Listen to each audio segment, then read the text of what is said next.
Hey, good afternoon, everyone. Thank you to everyone who's been listening to Holds. Yesterday we read chapters 1 through 3, and today we will be reading chapters 4 and 5. Thank you to my 5th graders who have access to Google Classroom, and those of you who have responded to the discussion question. We will do one of those after each day's reading. So here's chapters 4 and 5. Stanley felt somewhat dazed as the guard unlocked his handcuffs and led him off the bus. He'd been on the bus for over 8 hours. "Be careful," the bus driver said as Stanley walked down the steps.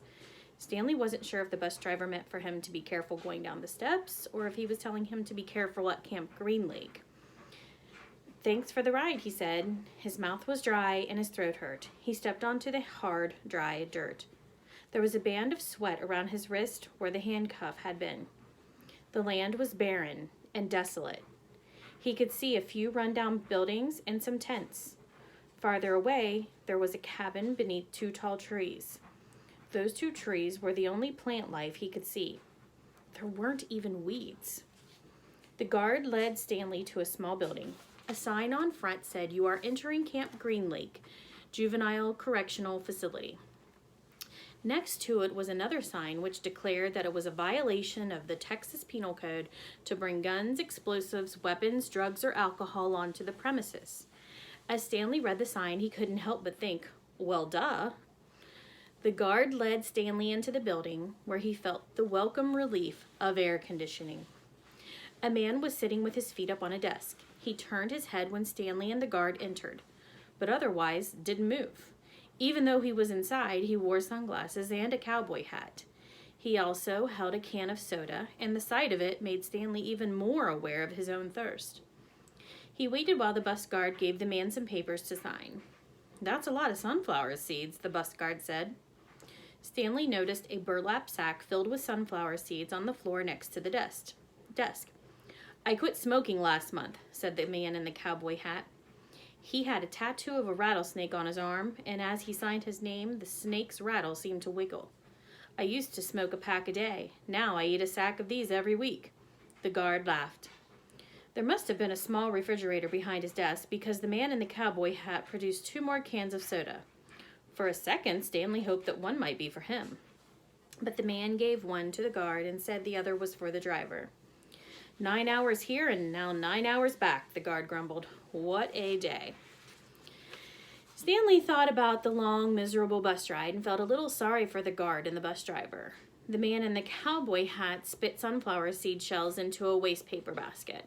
Then he walked around the desk to Stanley. "My name is Mr. Sir," he said. "Whenever you speak to me, you must call me by my name. Is that clear?" Stanley hesitated. Yes, Mr. Sir," he said, though he couldn't imagine that was really the man's name. "You're not in the Girl Scouts anymore," Mr. Sir said. Stanley had to remove his clothes in front of Mr. Sir, who made sure he wasn't hiding anything. He was then given 2 sets of clothes and a towel. Each set consisted of a long-sleeve orange jumpsuit, an orange t-shirt, and yellow socks. Stanley wasn't sure if the socks had been yellow originally. He was also given white sneakers, an orange cap, and a canteen made of heavy plastic, which unfortunately was empty. The cap had a piece of cloth sewn on the back of it for neck protection. Stanley got dressed. The clothes smelled like soap. Mr. Sir told him he should wear 1 set to work in and 1 set for relaxation. Laundry was done every 3 days. On that day, his work clothes would be washed. Then the other set would become his work clothes, and he would get clean clothes to wear while resting. "You are to dig 1 hole each day, including Saturdays and Sundays.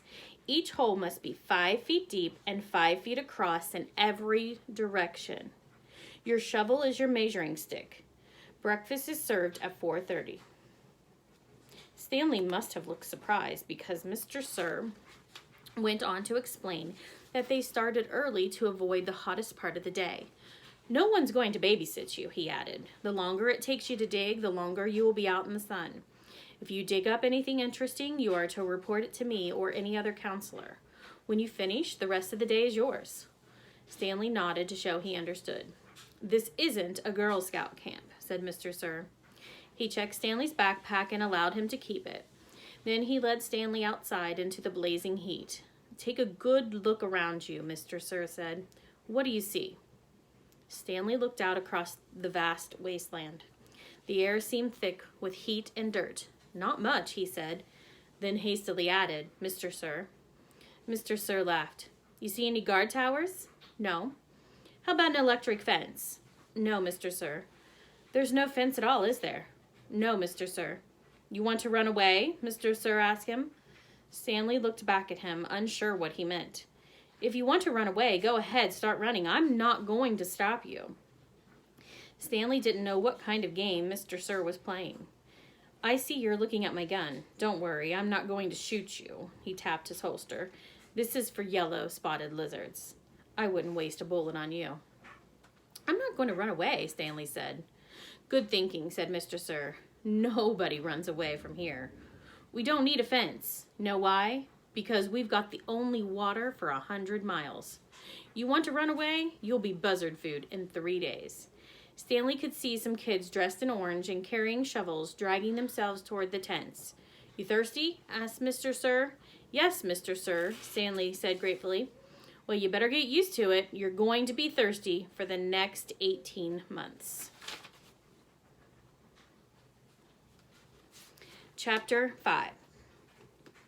There were 6 large gray tents, and each one had a black letter on it, A, B, C, D, E, or F. The first 5 tents were for the campers. The counselors slept in F. Stanley was assigned to D tent. Mr. Pendanski was his counselor. "My name is easy to remember," said Mr. Pendanski as he shook hands with Stanley just outside the tent. 3 easy words: pen, dance, key. Mr. Sir returned to the office. Mr. Pendanski was younger than Mr. Sir and not nearly as scary looking. The top of his head was shaved so close it was almost bald, but his face was covered in a thick, curly black beard. His nose was badly sunburned. "Mr. Sir isn't really so bad," said Mr. Pendanski. "He's just been in a bad mood ever since he quit smoking. The person you've got to worry about is the warden. There's really only one rule at Camp Green Lake. Don't upset the warden." Stanley nodded as if he understood. "I want you to know, Stanley, that I respect you," Mr. Pendanski said. "I understand you've made some bad mistakes in your life. Otherwise, you wouldn't be here. But everyone makes mistakes. You may have done some bad things, but that doesn't mean you're a bad kid." Stanley nodded. It seemed pointless to try and tell his counselor that he was innocent. He figured that everyone probably said that. He didn't want Mr. Pendanski to think he had a bad attitude. "I'm going to help you turn your life around," said his counselor, "but you're going to have to help too. Can I count on your help?" "Yes, sir," Stanley said. Mr. Pendanski said, "Good," and patted Stanley on the back. 2 boys, each carrying a shovel, were coming across the compound. Mr. Pendanski called to them, "Rex, Alan, I want you to come say hello to Stanley. He's the newest member of our team." The boys glanced wearily at Stanley. They were dripping with sweat, and their faces were so dirty that it took Stanley a moment to notice that one kid was white and the other black. "What happened to Barf Bag?" asked the black kid. "Louis is still in the hospital," said Mr. Pendanski. "He won't be returning." He told the boys to come shake Stanley's hand and introduce themselves, like gentlemen. "Hi," the white kid grunted. "That's Alan," said Mr. Pendanski.